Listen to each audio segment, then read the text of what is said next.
시간 다 같이 일어나셔서 오늘 우리에게 주신 말씀을 같이 읽겠습니다. 우리에게 주신 말씀은 다니엘서 6장 1절부터 10절까지 말씀입니다. 이 말씀 통해서 살아계신 하나님의 음성을 다 함께 들을 수 있길 바랍니다. 우리 1절부터 말씀을 함께 읽도록 하겠습니다. 다리오가 자기의 뜻대로 고관 120명을 세워 전국을 통치하게 하고 또 그들 위에 총리 셋을 두었으니 다니엘이 그 중에 하나이라. 이는 고관들로 총리에게 자기의 직무를 보고하게 하여 왕에게 손해가 없게 하려 함이었더라. 다니엘은 마음이 민첩하여 총리들과 고관들 위에 뛰어나므로 왕이 그를 세워 전국을 다스리게 하고자 한지라.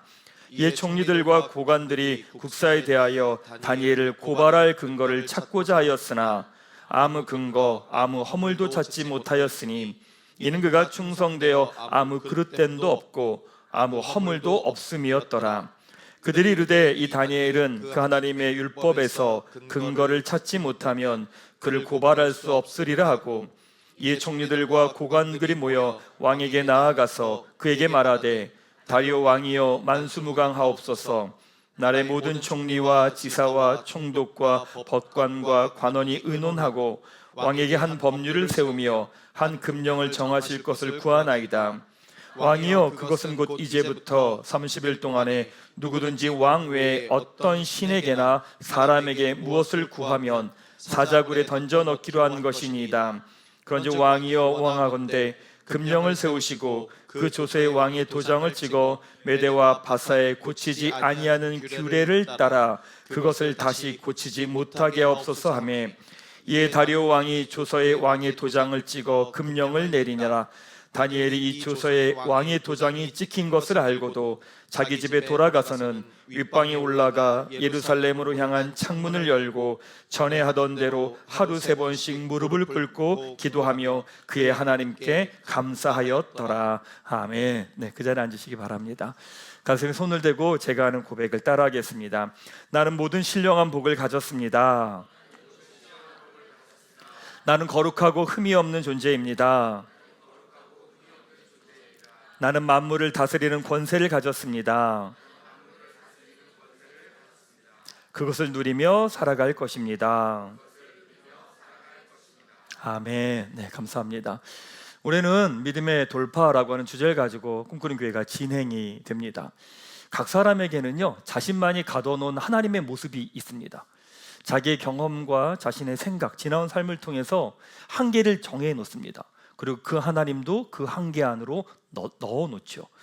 그 한계의 영역이 어딜까? 여러분들이 염려하고 걱정하고 불안해하고 두려워하고 있는 그 영역입니다.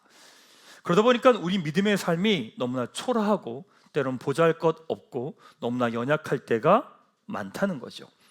근데 성경 그렇게 말하지 않습니다. 에베소서를 보면 예수의 구원을 통해서 우리에게 이룬 것이 무엇이냐? 첫 번째, 우리에게 하늘의 모든 신령한 복이 주어졌다. 아멘. 두 번째, 우린 거룩하고 흠이 없는 존재다. 아멘. 우린 만물을 다스리는 권세가 주어졌다. 아멘. 바로 이것이 우리의 정체성입니다. 어떻게 믿음의 돌파를 하느냐? 원리를 나눴습니다. 첫 번째, 갈렙을 통해서 주어진 말씀을 가지고 현실을 다르게 해석하는 것. 그리고 혈루병 걸린 여인을 통해서 그 말씀을 가지고 상상하는 것. 또한 다윗을 통해서 내 입술로 선포하는 것. 이것을 나눴습니다. 우리가 믿음의 돌파를 할 때 우리에게 어떤 장애물이 있느냐 나눌 때 첫 번째로 영적인 장애물로 기도원을 나눴습니다. 우리의 부정적인 자아상입니다. 두 번째 장애물은 무엇이냐? 우리의 혼적인 장애물입니다. 여호사밧을 통해서 우리의 묶여있는 감정을 나눴습니다. 마지막으로 나눈 것은 바로 우리가 엘리야의 시종을 통해 육적인 장애물, 눈에 보이는 우리 오감으로 주어지는 장벽에 대한 것들을 나눴습니다. 오늘은 이 모든 것들을 관통하는 마지막 주제를 조금 나누려고 합니다. 다니엘인데 영적 습관을 훈련하라 라고 하는 제목 가지고 말씀같이 나누도록 하겠습니다. 몇 년 전에 여성교회에서 일본의 나가사키 성지순례를 다녀온 적이 있었습니다. 근데 비행기 티켓이 안 돼서 제가 하루 이틀 먼저 가서 나가사키 지역을 좀 돌아볼 기회가 있었습니다. 돌아보다가 일본의 나가사키에서 포르투갈이 처음 들어와서 세운 성당이 있는데 그게 오우라 성당입니다. 그게 엔도시아쿠의 침묵이라고 하는 배경인 그 소설의 배경이 되는 지역이기도 합니다. 17세기에 기독교가 일본에서 되게 번성한 때가 있었습니다. 그때 도쿠가와 이에야스가 기독교를 핍박을 하면서 했던 행동이 무엇이냐면, 예수님의 성상을 두고 이 성상을 밟고 지나가면 살려주고 그 다음에 밟지 않으면 죽여버린다. 이것들을 실제로 했습니다. 그래서 되게 궁금했어요. 예수님의 성상을 밟고 가면 그 성상 되게 찢어지지 않나? 낡아지지 않나? 그거 어떻게 계속 그렸나? 혼자 별 생각을 다 했어요. 근데 오라성당 옆에 가니까 그 기념관이 있더라고요. 그 기념관에 그 사람들이 밟고 지나가게 한 예수님의 성상이 어떤 건지 볼 수 있었습니다. 보여주시죠. 바로 이거였습니다. 나타나나요? 네, 이겁니다. 뭐냐면 약간 청동으로 되어 있는 것 같더라고요. 근데 이게 보니까 예수님의 십자가 모습이 있고, 여기를 밟고 지나가면 살려주고 밟지 않으면 죽여버리는 겁니다. 근데 그 성상 이 앞에 딱 섰는데 갑자기 저한테 이런 질문이 던져지는 거예요. 너라면 어떡할래? 이런 질문이 던져지는 거예요. 만약에 이걸 밟고 지나가면 살려주고 밟지 않으면 너 죽일 거야 라고 말하면 어떡할래? 이 질문이 던져지는 거예요. 근데 그 질문에 대한 답은 오래 걸리지 않았습니다. 어떻게 내 신앙을 고백해? 부인해. 우리 주님은 어떻게 부인해? 차라리 죽고 말지. 그냥 쉽게 나오더라고요. 이건 그렇게 어렵지 않았습니다. 근데 그러고 나서 한 걸음 걸어가려고 하는데 또 질문이 던져지는 거예요. 어떤 질문이 던져지냐면, 만약에 네가 예수님의 십자가 성상을 밟지 않으면 너희 교인들이 다 죽어. 네가 밟고 지나가면 살려줄게. 근데 밟지 않으면 너희 성도들이 다 죽어. 그 질문이 던져졌는데 답을 못 하겠더라고요. 제가 어디 전시회 갔을 때 오래 머무는 성향은 아닙니다. 보고 나서 이렇구나 지나가는데 그 성상 앞에 서서 한동안 계속 있었습니다. 답을 할 수 없더라고요. 어떤 선택과 어떤 결정을 하더라도 도저히 제 안에 납득이 안 되더라고요. 오늘 본문에 나오는 다니엘의 상황이 그런 비슷한 상황이었던 것 같습니다. 오늘 1절, 2절에 보면 다니엘이 페르시아 제국에서 높임을 받는 장면이 나옵니다. 1절, 2절 말씀 같이 한번 읽도록 하겠습니다. 다리오가 자기의 뜻대로 고관 120명을 세워 전국을 통치하게 하고 또 그들 위에 총리 셋을 두었으니 다니엘이 그 중에 하나이라. 이는 고관들로 총리에게 자기의 작품을 보고하게 하며 왕에게 손해가 없게 하려 함이었더라. 다니엘은 페르시아 제국에서 총리였습니다. 근데 그 전에 바벨론 제국에서도 총리였습니다. 고대 제국의 역사는 그 전에 있던 고위 관료들은 새로운 제국이 세워지면 다 죽여버렸습니다. 근데 다니엘은 바벨론 시대에서도 총리였고 그 이후에 페르시아 바사 제국에서도 총리였습니다. 이 말은 다니엘이 정치적인 사람이 아니었다는 이야기입니다. 정치적인 유불리에 따라서 움직였던 사람이 아니라 행정가였다는 이야기겠죠. 그 자리에서 가장 합당한 것이 무엇인지를 생각하고 풀어가고 결정하며 진행하는 행정가였다는 이야기입니다. 그러니까 바벨론 시대에 총리였던 사람이 새로운 제국이 세워졌을 때 그 황제가 볼 때 이 사람이 제대로 다스리겠다라고 생각하니까 그 사람을 다시 총리 자리에 세운 겁니다. 정치적인 세법에 따라 움직이는 사람이 아니었다는 이야기겠죠. 근데 사람들은요, 누군가가 높임을 받으면 자연스럽게 시기 질투를 합니다. 그건 너무나 당연한 모습이죠. 4절 말씀 같이 한번 읽도록 하겠습니다. 이에 총리들과 고관들이 국사에 대하여 다니엘을 고발할 근거를 찾고자 하였으나 아무 근거, 아무 허물도 찾지 못하였으니 이는 그가 충성되어 아무 그릇됨도 없이 아무 허물도 없음이었더라. 다른 총리들과 고관들이 고발하려고 뒷조사를 합니다. 다 뒤져봅니다. 근데 걸리는 게 없는 거죠. 자기 정치적 유불리에 따라 움직인 사람이 아니기 때문에, 어떤 이해관계를 따라 움직인 사람이 아니었기 때문에 그에게 뒷조사를 했을 때 걸리는 게 없었다는 이야기입니다. 그릇됨이 없고 허물을 찾을 수 없었다라고 말합니다. 근데 악인들은 얼마나 악하냐면 그냥 두지 않습니다. 무슨 수를 써서라도 그 사람을 죽이려고 합니다. 그래서 그들이 낸 생각이 무엇이냐? 법령 하나를 만들자. 그래서 그 법령으로 다니엘이 걸려들게 하자라고 생각합니다. 7절 말씀 같이 한번 읽도록 하겠습니다. 왕이여, 그것은 곧 이제부터 30일 동안에 누구든지 왕 외에 어떤 신에게나 사람에게 무엇을 구하면 사자굴에 던져 넣기로 한 것이니라. 왕에게 한 법령을 지정한 거예요. 요청한 거죠. 법을 하나 만듭시다. 왕 외에 다른 존재에게 절을 하거나 뭔가를 구하면 사자굴에 넣읍시다 라고 하는 제안을 합니다. 왕의 입장에서는 자신의 권력이 강화되는 것이기 때문에 그 법령을 받아들이죠. 총리들과 고관들은 왜 이 법령을 만들었을까? 다니엘이 기도하는 사람이라는 걸 알았기 때문입니다. 다니엘이 하나님을 섬기는 사람이라는 걸 알았기 때문입니다. 그러기에 거기에 맞는 덫을 놓은 거죠.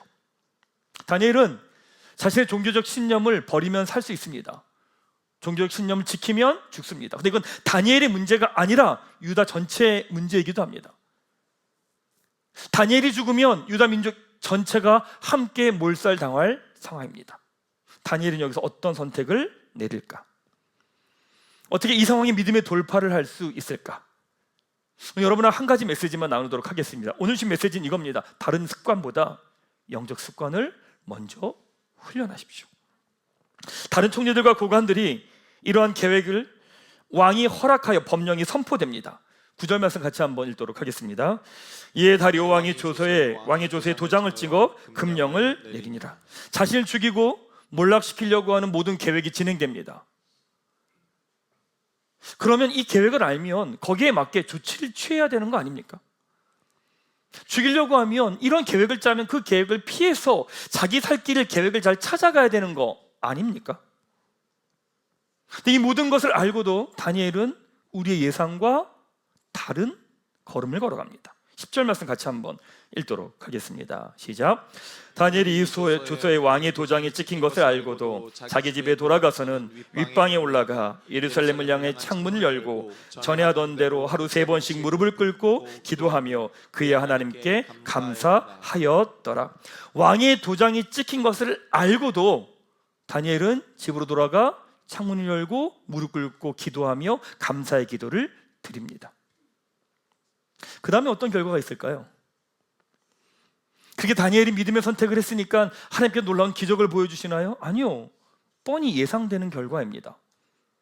16절에 이렇게 나오죠. 이에 왕이 명령하며 다니엘을 끌어다가 사자굴에 넣는지라. 당연하겠죠. 당연합니다. 말씀을 읽다가 종종 우리 이런 생각을 합니다. 이 사람께 유두리가 없어. 아니, 여기서 이런 일이 생길 것 같으면 피해 가야지. 아니, 아닌 거 알면 다른 대책을 세워서 돌아가야지. 왜 바보같이 이런 일을 결정을 당해서 왜 이런 일을 당해? 저건 신앙이 아니야. 고집이야. 이렇게 생각합니다.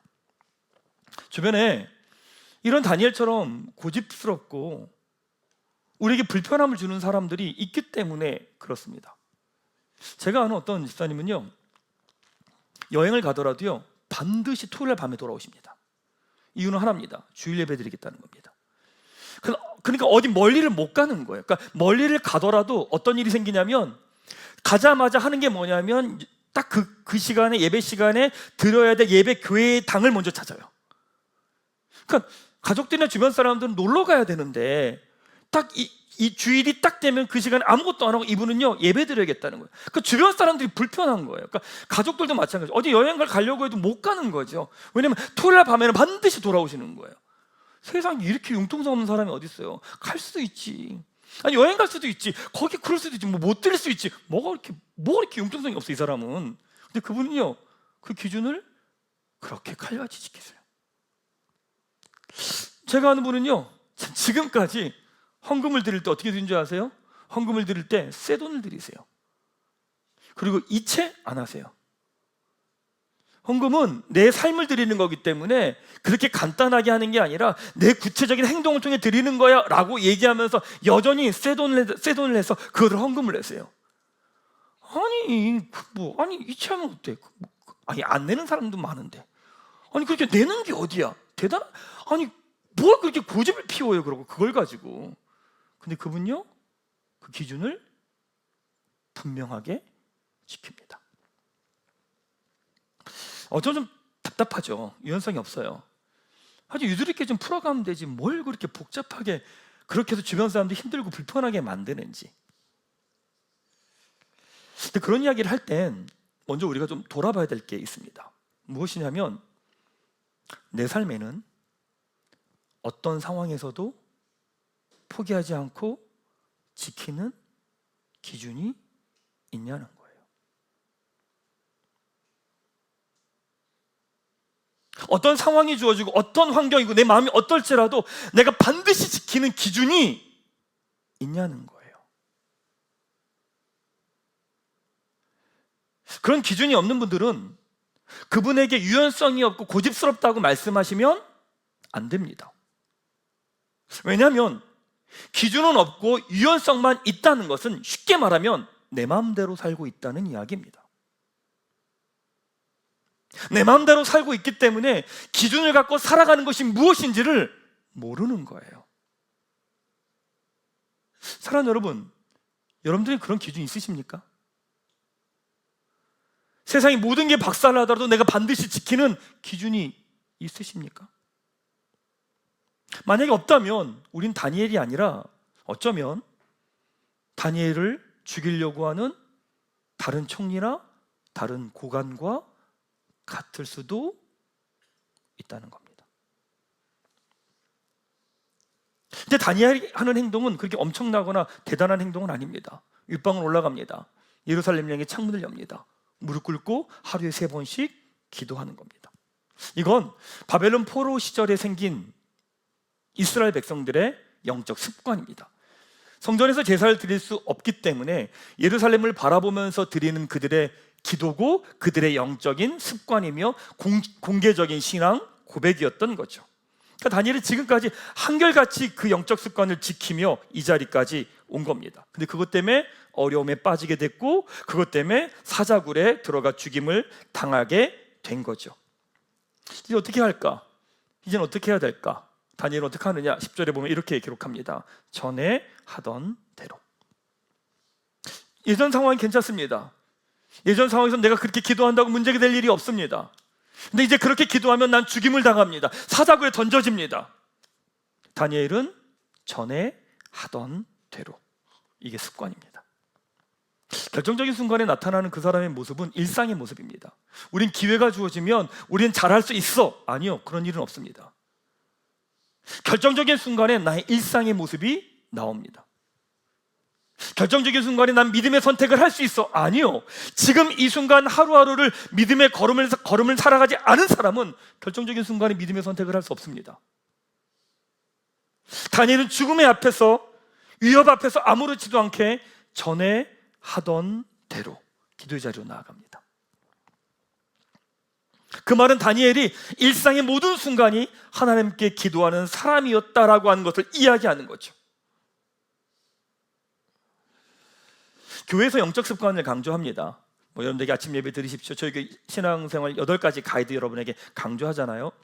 근데 세상에서도 자기계발서에서 습관을 강조합니다. 자, 여러분, 영적 습관과 자기계발서 이야기하는 습관, 이 2가지 중에 어떤 게 중요할까요? 쉽게 얘기하면 이런 겁니다. 아침에 새벽 예배 나오십시오, 예배 드리십시오, 말씀 묵상하십시오 라고 말하는 이 습관과 내가 아침에 일어나서 헬스장에 가서 운동하는 이 습관, 이 2가지 중에 어떤 게 더 중요할까요? 대답은 아침 예배 드리는 거라고 말은 해야 될 것 같긴 한데 이거 뭐 비슷한 거 아니야? 이거 뭐 다르지 않지 않나? 어떤 게 더 중요할까요? 결론적으로 말씀드리면 영적 습관이 더 중요합니다. 그 이유는 결론적으로 말씀드리면 일상의 습관은 고난의 때를 돌파할 힘이 없기 때문입니다.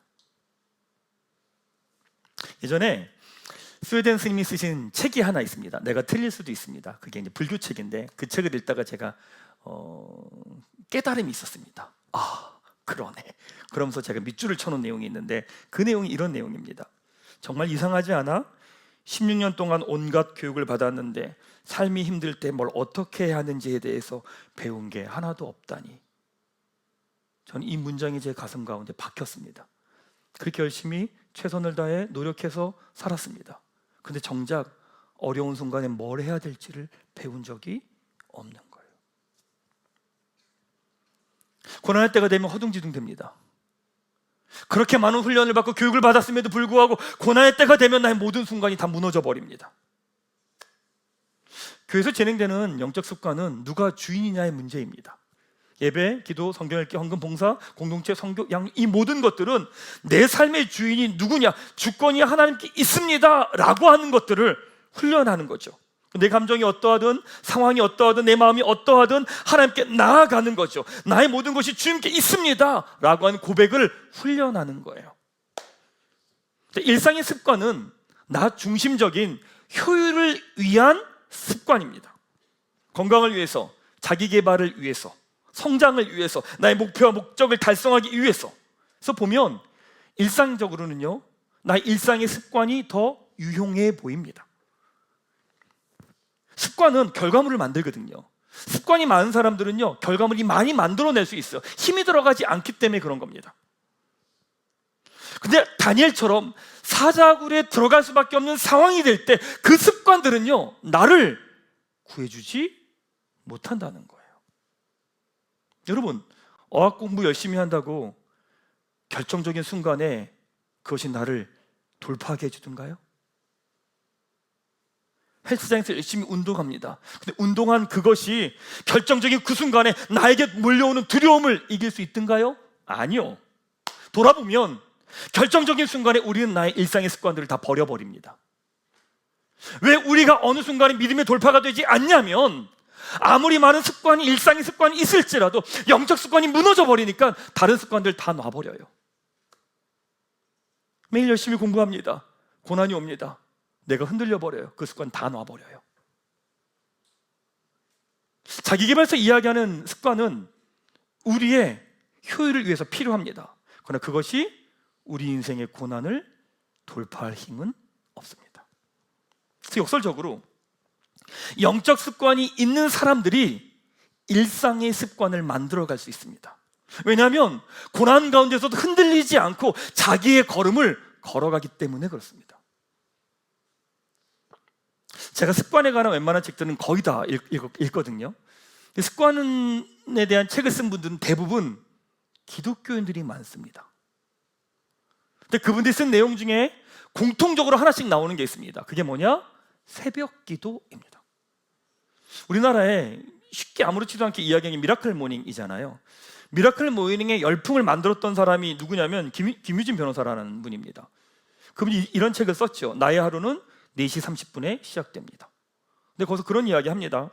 사람들은 나에게 왜 그렇게 피곤하게 사느냐고 묻는다. 하지만 나에게 새벽 기상은 피곤한 일이 아니라 나를 보호하는 울타리다. 이 울타리가 튼튼할 때 나는 비로소 세상이라는 거친 바다에서 흔들리지 않고 항해할 수 있다. 맞아요. 영적 습관은 여러분 정렬이에요. 하나님을 향해 나의 삶의 중심을 맞춰가는 시간들인 거예요. 나의 마음이 어떠할지라도, 나에게 주어진 것이 어떠할지라도 하나님 앞에 나의 중심을 맞춰가는 시간이 바로 영적 습관이에요. 영적 습관이 그래서 여러분 철저하게 내어드림의 시간입니다.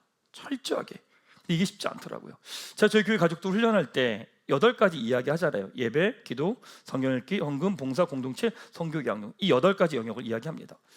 지난 주간에 제가 기도원에 다녀올 일이 있어서 기도원에 있다가 말씀을 준비하다가 그 생각이 드는 거예요. 이 8가지 중에 우리는 한 가지도 온전히 하나님께 드리지 않더라고요. 이제 우리 교회 가족들이 아침 예배 드리라고 계속 이야기하고 말하니까 아침 예배 이제 여러분들이 들으세요. 듣는데 딱 보니까 되게 다양한 방식으로 들으시더라고요. 어떤 분은 출근하면서 들으시고, 어떤 분은 운동하면서 들으시고, 어떤 분은 밥 준비하면서 들으시고. 와, 기특하죠. 가상하죠. 예, 대단합니다. 그런데 그렇게 하지 마십시오. 영적 습관은 철저하게 하나님께 드리는 시간입니다. 하루에 30분, 아침 예배 드리는 시간, 기도하고 마치는 시간 30분 정도 걸리는데 그 30분의 시간조차 여전히 내가 주인입니다. 그 시간을 온전히 하나님께 드리지 못합니다. 주일날 예배 드릴 때도 마찬가지입니다. 예배 드릴 때 일주일에 한 번 예배 드리는데, 한 번 예배 드리는데 1시간 15분 정도 예배 드려요. 근데 그 시간 동안 앉아서 핸드폰을 보고 계세요. 처음엔 성경을 보세요. 그러다 성경 보다가 갑자기 계시가 있는지 뉴스를 보기 시작하세요. 그러니까 자기에게 하나님께 드려지는 1시간 15분의 이 시간조차 하나님께 드리지를 못해요. 그러니까 그것이 영적 습관이 되는 것이 아니라 그냥 내 습관인 거야. 그럼 여러분, 그게 왜 무서운 거냐면 늘 두 마음을 품고 살아간다는 이야기인 거예요. 여기서 두 마음을 품으면 내가 하는 일터에서도 두 마음인 거고, 사람을 대할 때도 두 마음인 거고, 내가 하는 모든 그 자리에서도 늘 두 마음인 거예요. 결정적인 순간에 내가 그 자리를 돌파하고 이겨낼 힘이 나에게 없는 거죠. 이런 영적 습관을 가진 사람들은요, 고난의 순간에, 결정적인 순간에 내 감정과 마음이 반응하지 않아요. 어떻게 반응하는 줄 아십니까? 전에 하던 대로입니다. 사랑하는 여러분, 지금 고난의 시간들, 어려움의 시간들을 보내고 계신 분들 계실 겁니다. 근데 도대체 뭘 해야 될지를 모르겠는 거예요.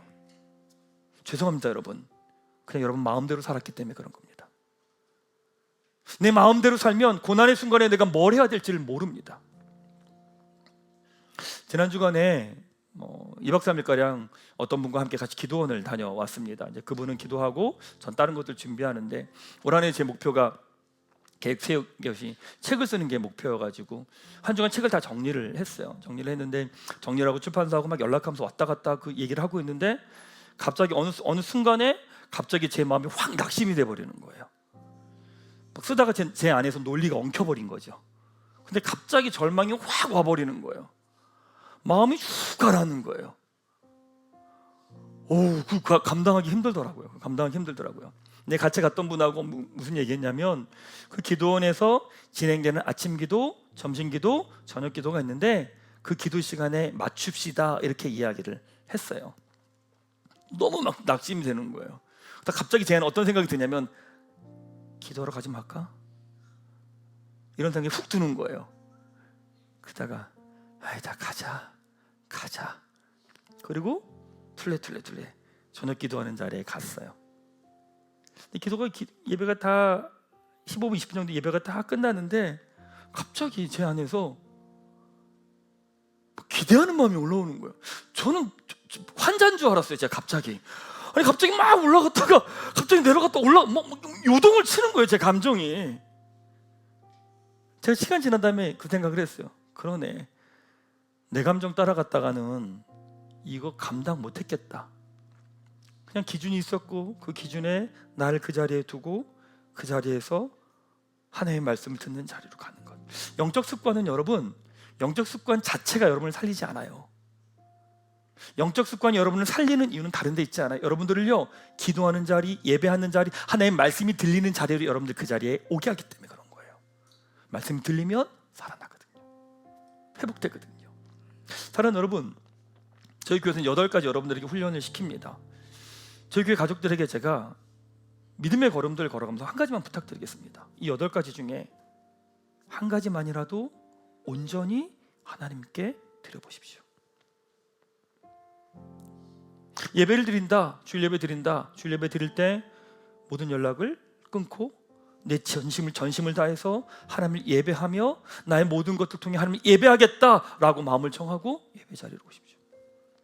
8가지 중에 그 많은 걸 다 하라고 얘기하지 않습니다. 하나 정하십시오.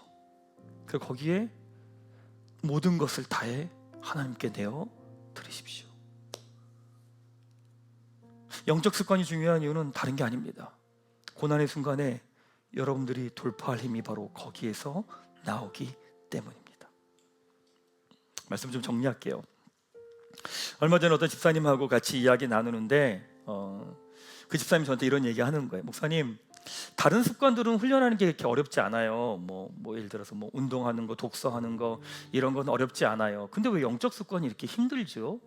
이렇게 물으시는 거예요. 제가 뭐라고 대답했냐면 이렇게 대답했어요. 그 이유는 영적 습관은 이해관계가 없기 때문에 그렇습니다. 영적 습관을 열심히 한다고 나한테 이익이 있나요? 없습니다. 안 한다고 손해가 있나요? 굳이 없습니다. 영적 습관을 하는 이유는 무엇이냐면, 내가 하나님의 사람이기에 나의 삶을 하나님께 드리며 그분을 향한 방향을 맞추며 걸어가겠습니다라고 하는 그 하나님 때문에 시작되어지는 겁니다. 그래서 진짜 변화는 거기에서 시작됩니다. 영어 공부하면 주변 나라나 주변 문화에 대한 풍성함을 드립니다. 건강하면 되게 삶의 여러 가지 것들에 대해서 풍성하게 자유함으로 누릴 수 있습니다. 그런데 고난의 순간에 그 고난의 순간을 돌파할 힘은 없습니다.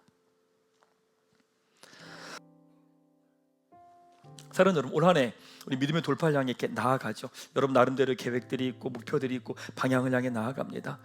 근데 그 방향을 돌파해내는 힘은 어디 있느냐? 영적 습관에 있습니다. 영적 습관은 여러분들이 걸어갈 그 길을 한결같이 걸어가게 해줄 겁니다. 그 자리를 돌파하게 해줄 겁니다. 비가 오나 눈이 오나 바람이 오나 내 마음이 무너지고 상할지라도 바로 그 자리에 서서 한결같이 믿음의 걸음을 걸어가게 할 겁니다. 어느새 믿음의 돌파를 하고 있는 내 자신을 보게 될 거예요. 사랑하는 여러분, 올 한 해 진행되면서 여러분 안에 영적 습관을 좀 정돈하십시오. 이거 하나만큼은 하나님, 내가 100% 하나님으로 채워가겠습니다. 다른 거 두지 않고 하나님으로 충만히 채워가서 영적 습관을 세워가겠습니다. 그럴 때 어느새 믿음의 돌파를 하고 있는 여러분의 모습들을 보게 될 겁니다. 다니엘처럼 믿음의 사람으로 전에 하던 대로 한결같이 그 자리에 서서 믿음의 걸음을 걸어간 여러분 되시기를 주님의 이름으로 축원합니다.